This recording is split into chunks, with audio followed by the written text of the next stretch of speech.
Hey everybody, welcome back to the channel. Hope you're doing fantastic. And today we're going to be taking a look at this 2-person emergency kit from Ready America. But before we do, make sure you are subscribed to the channel and ring that notification bell so you do get notified when I upload new content. And with that, friends, let's do it.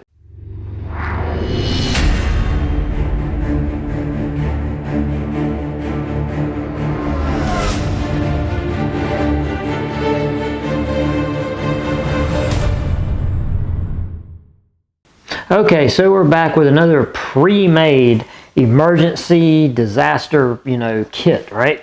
And I found this thing when I was cruising through Walmart.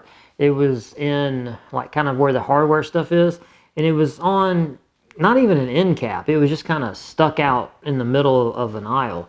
And I saw them, and they're only like $49.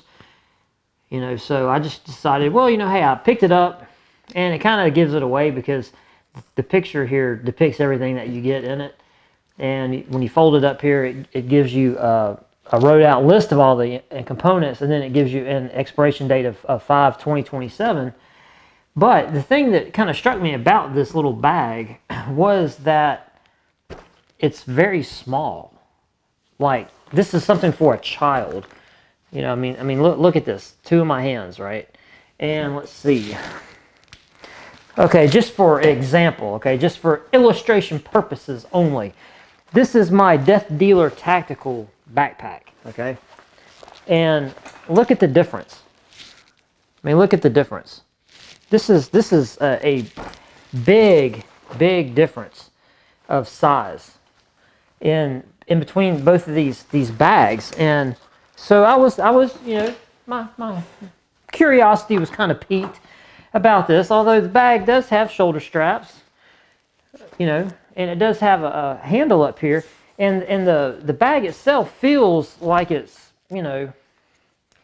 like it's kind of durable, But the thing that I was most interested about in this was when I looked at the picture is that it said it had water in it. It has the Daytrex or the Mayday. I don't know. We'll figure it out.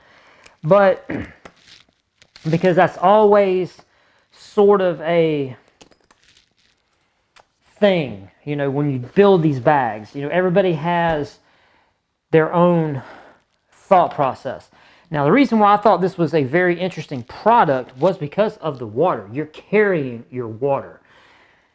15-ish pounds, I believe, when I weighed it. Does it give me the weight? I don't think it does.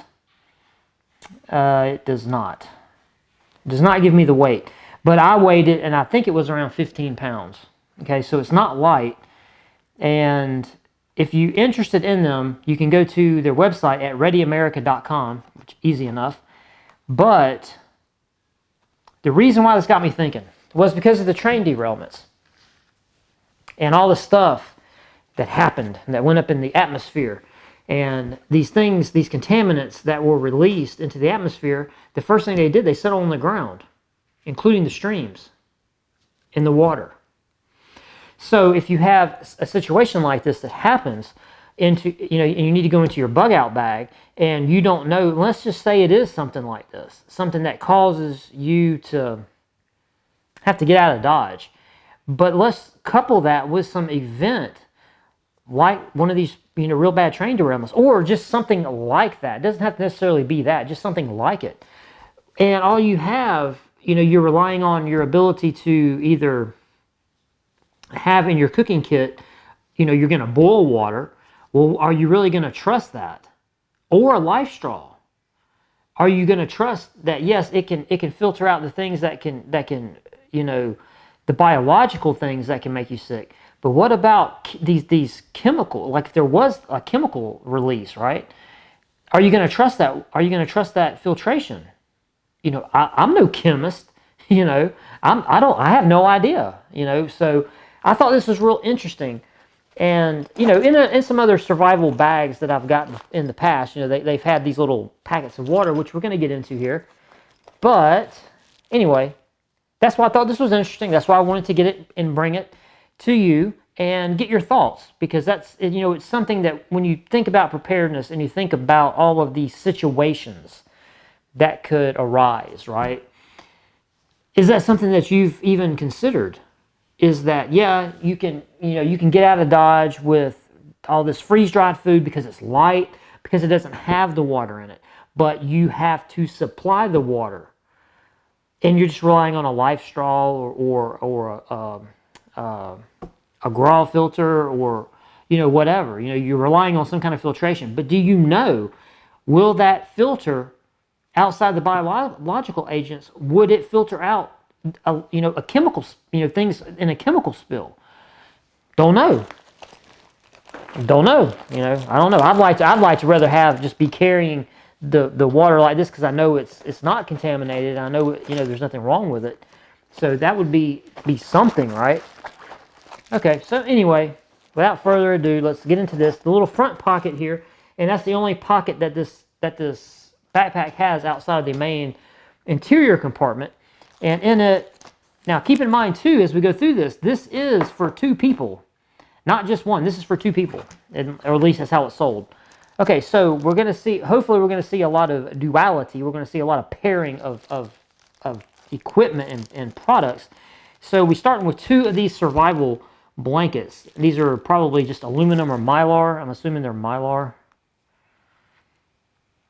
It doesn't even tell me. What kind of stuff? What kind of stuff is that? Okay, but they look that way, right? So hey, we know survival. People know what that is. Okay, and we have a very, probably the cheapest whistle made out of a piece of plastic. You know, you can probably get. So we got a whistle anyway. Let's see, a first aid pocket kit. 33 piece. Ooh, man, 33 piece of that. This is just going to be a whole lot of Band-Aids. Come on, open up. I need to see what's inside. All right. Okay, we got a first aid guide. Okay, that's nice. And it doesn't, bleeding, sunburn. Okay, this really doesn't, this was not what I was hoping it was going to be. Not very, yeah, yeah, okay. This is for collision report form. Okay, this is if you see a car wreck or something like that. Okay, this is very, very basic. It would have been nice to see something a little more, when I first saw that, I kind of got my hopes up, got my dreams, crushed, because it didn't deliver on what I thought it was going to be. Okay, so we got some ibuprofen, okay, which is good. We got three packets of 2 of ibuprofen. Okay, good. Need that. Need ibuprofen. Let's see. We got some first aid the antibiotic ointment. We got 1 of those. We got some antiseptic towelettes. We got 3 of those. We have 3 alcohol cleansing pads. And then we have a big square bandage, which I don't even know if you can see that. We have 1 suture. And then we have 10, small Band-Aids, and then 6, the medium-sized Band-Aids. Okay. Okay, so not terrible. Basic. Very basic. There is nothing, stand out-ish in this. It's very, very basic. Keep in mind too, we're talking about a $49 price point too. So, okay, so yeah. All right, but we can, if you're running on the run and you trip and fall and you scratch yourself up, nothing serious. This little first aid kit will help you. It's not going to stop major bleeding, like major stuff, but if you just fall and get some scrapes, it'll get you over the hump. Okay, all right. So here's what we got. Boy, this stuff is packed in here very, very nice, very, very organized. Man, I like that. Okay, so we got two 12-hour green light sticks. Okay, good for signaling.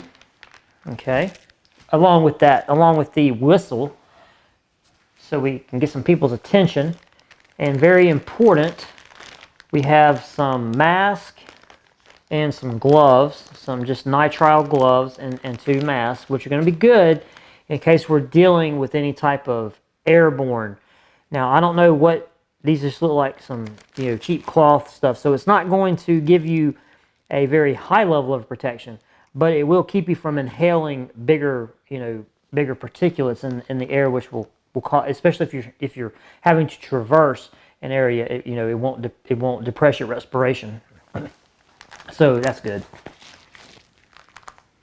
Okay, very, very cheap thing of tissues. 2-ply 10 tissues, okay? Which, I would almost say, in place of something like that, I would like to have a pack of travel wipes. And you can get antiseptic ones as well. So yeah, I don't know. Okay, that's nitpicky, very nitpicky. Okay, we have two emergency ponchos, and these have hoods, which is very good. And it looks like they're pretty big, and they go to your thigh, which is important, the length, because there's other things you can do with these ponchos. Okay, so two of those. Okay, so we're looking good. We got two survival blankets. We got two ponchos, two glow sticks. All right. Now we come to these big Mayday bars. And if you don't know what these things are, these are super dense. I mean, like, you could take this and hit somebody over the head with it. It's, what flavor is it? I think it's like an oatmeal cinnamon flavor type of situation going on here. Let's see. I opened one up and tried it many years ago, and haven't had the desire to do it again. But hey, if we do a video about survival food like this, I'll definitely get back into it and give it a look-see. And let's see. Well, it doesn't tell me what flavor. That's interesting. Very interesting. Usually they have like a cinnamon oatmeal type of flavor. This one doesn't have anything, so I don't know. And of course, these things are U.S. Coast Guard approved because they put them in lifeboats. They call them lifeboat rations, So yeah, and they're in these real high visible, containers, packages, so you can see them really, really well. Okay, so 2,400. I'm assuming that is the calorie count. Yes. 2,400 calories. I'm sitting here worried about the flavor, and I don't think it really matters too much. If you're hungry, you're going to eat it.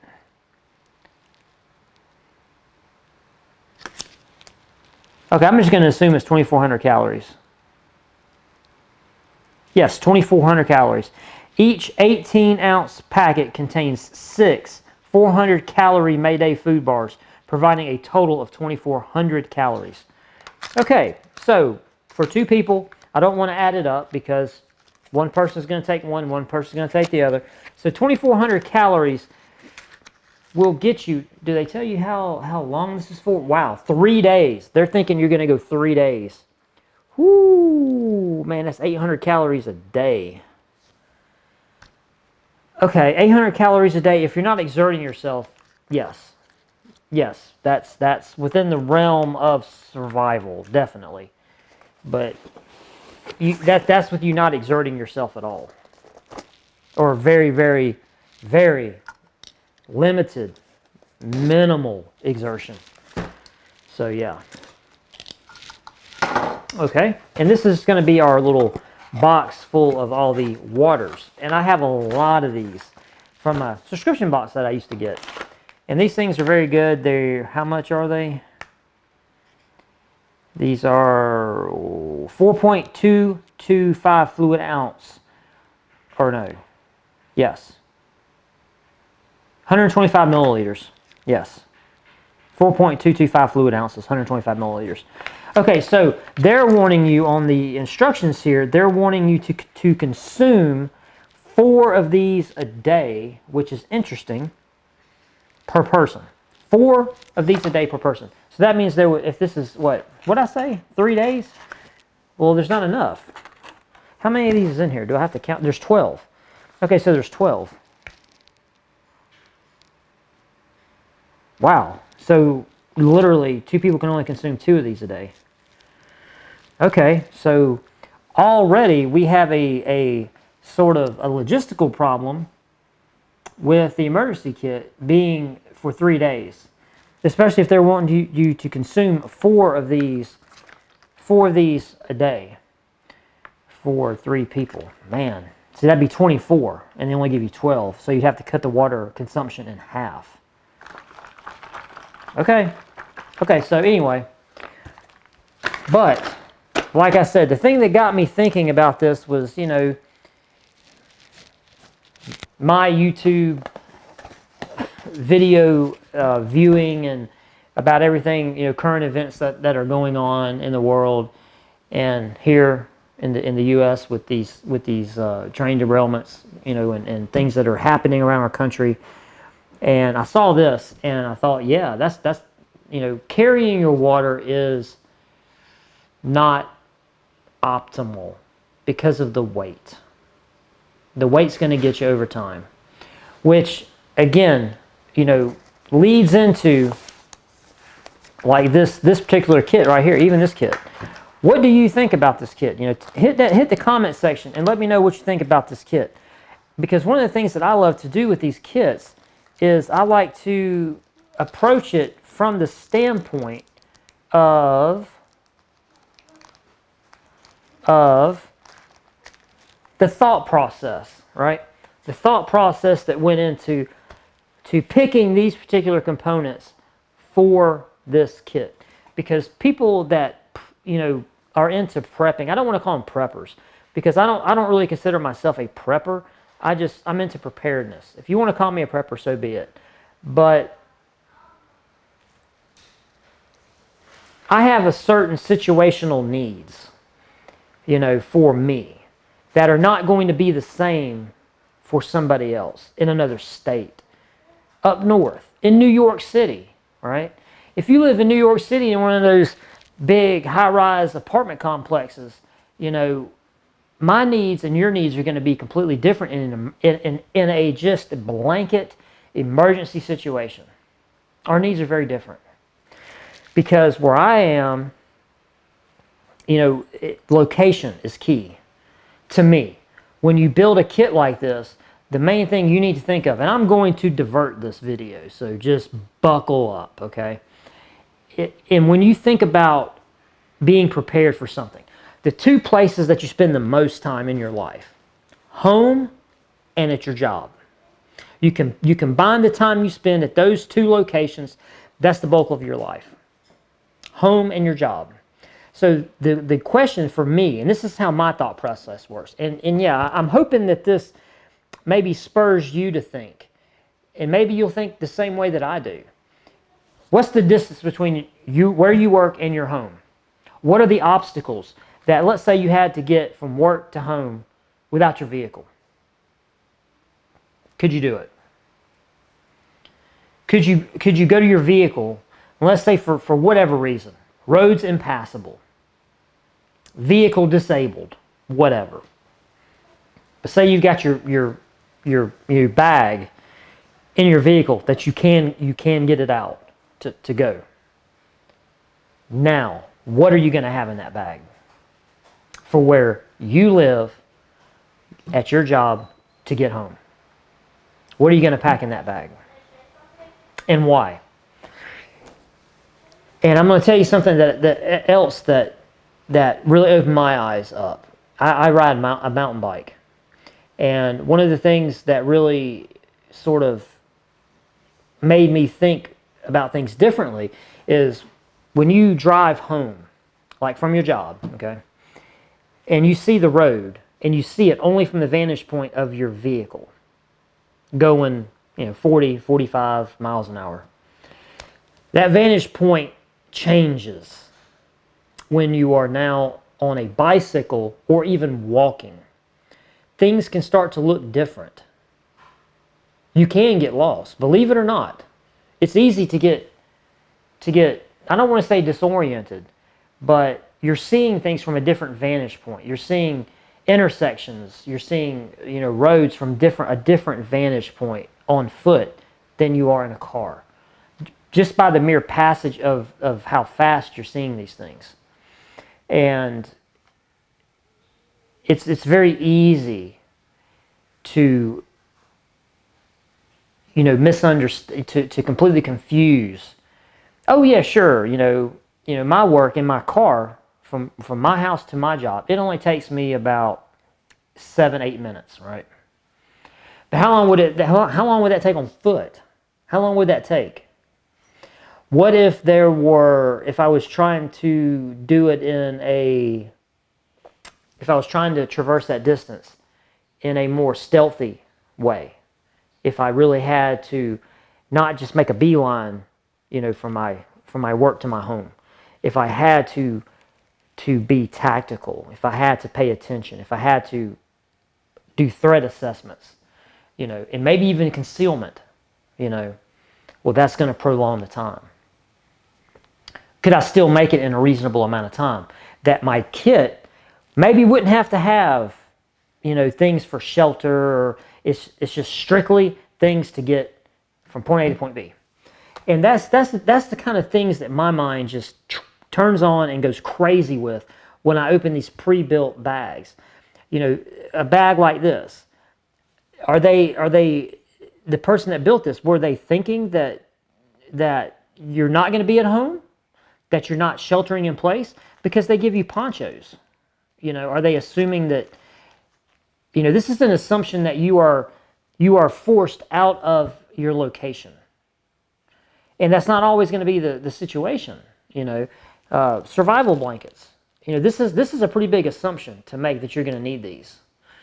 Same with the ponchos.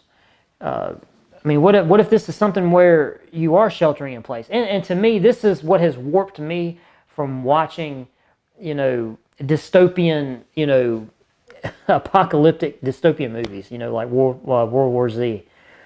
Which, if you watch that movie and you liked it, read the book. The book's better than the movie. But any of these 28 Days Later, any of these just, nightmarishly apocalyptic, zombie movies, it makes you think. And a lot of these things are really good thought exercises of playing out, like what we just went through, right? With this pandemic, everybody having to stay home, or you're going and you're dealing with situations, that was something out of the norm of our day-to-day life. And a lot of people did not adapt to that change. And for me, because I constantly run these situations of things that could happen. And, I listen to tons of audio books, about these exact events, and so my brain is always, thinking about, what if, what could, that kind of stuff. And then how would I react? How would I respond? What would I do? So in the whole makeup of these type of kits and these type of supplies, to me, it's if you give this to a normal, just average everyday person, what are they to make of all this stuff? Surely they can open a pouch of water and drink it. They can open these bars and they can eat them, but do they know how to use a survival blanket other than just taking it up and literally wrapping themselves up, which works, but there's no cordage. There's no cordage in here.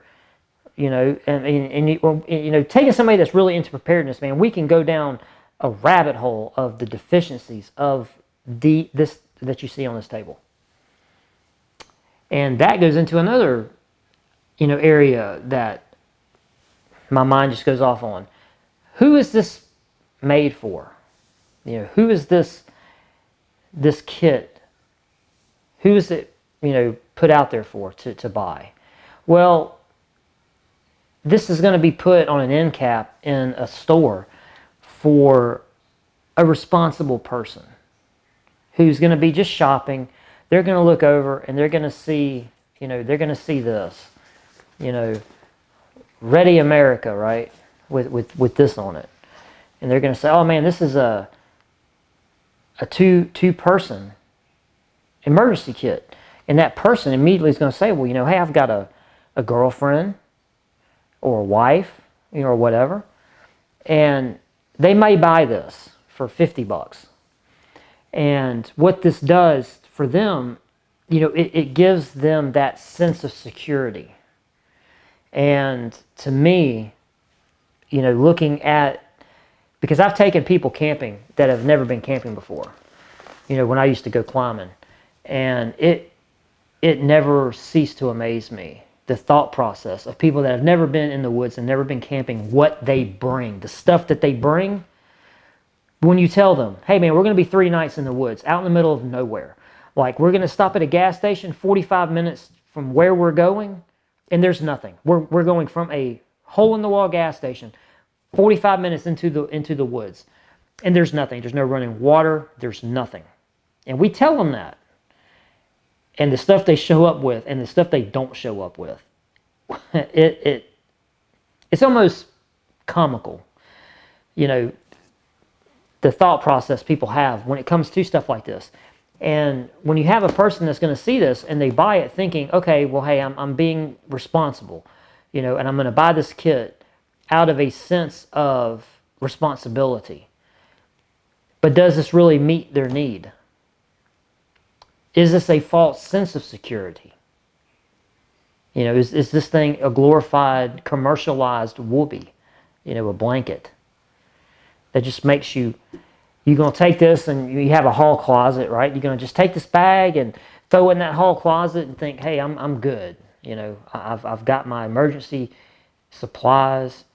You know, you didn't even, you know, look at them. You didn't even open it to see what it was. Have no experience. So I guess my question is, does this help people? Stuff like this. Does this help people? Or does it just give them that false sense of security? And I know, you know, I didn't mean to divert it this bad, to divert this video this much. But these are the things that go through my mind when I open kits like this, because this isn't the first one I've done on this channel. I've done 2 or 3 or 4 others, you know, on this channel, and my mind always goes to, you know, what's the thought process? And then the person that buys it. Because, you know, somebody like me, without this YouTube channel, without me doing these videos for you, I would never have bought this. I would have looked at this card that has a depiction here. It has a picture of everything that you're paying for. And I would have said, yeah, I don't need that. You know, I don't need it. This is not for me. You know, this is not for me. And it's probably not going to be for a lot of you. But I have, you know, I have empathy and sympathy for people. And I just don't think things like this, I don't think they help a whole lot. I think in a way, I mean, yes, you know, it gives somebody, you know, these bars and a poncho, you know. But when you think about stuff like that, if something happens, you know, how much food does the average person have in their cupboards, in their house or their apartment, you know? How long, when things are when something bad happens and your life gets interrupted, eating out of your pantry, how long can you do that? You know, questions like that become the real situational awareness, and the tactical assessment is the bedrock of you being prepared, of knowing what immediately You know, if something happens away from your home, because let's face it, all of us, your home is where all your stuff is. You know, if something happens and I'm away from my home, my number one priority is getting to my home. Now, if something happens and it decimates my home, now that's a whole different conversation, because then you know, my whole mindset then changes. But for the most part, I'm trying to get to my stuff, my supplies. And you know, someone going to a kit like this, you know, I just don't know. Like I said, I'm beating a dead horse at this point now. But anyway, this is what you get for $50, and you can go to readyamerica.com. They have other kits, you know, not just this one, because I did go and kind of check out their website after I had bought this from Walmart, and they do have a lot of different kits. But you know, it's kind of the same fare. You know, they have little variations and substitutions here and there, but for the most part, it's the same stuff. So tell me what you think in the comment section down below of these bags, or just, you know, these pre-made kits, period. Because at the end of the day, it is a commercialized product being sold to you. So their number one priority is not giving you the highest quality stuff. Let's just face it. They're not giving you the best gear, you know, because they're there to get the lowest price stuff for the highest amount of return. Whereas me, I want to build my kit. Why do I want to build my kit? Because I have very specific needs for my area, my environment, my needs, my, you know, point-to-point objective. I have certain needs that I can assess, and that gear that I'm going to rely on, I want it to be top quality. The only way that I can do that is to buy it myself, pack the kit myself. Anyway, let me know what you think in the comment section down below. I've rambled long enough, and I am out of here, guys. I hope you are doing well, and I will see you on the next one. Peace.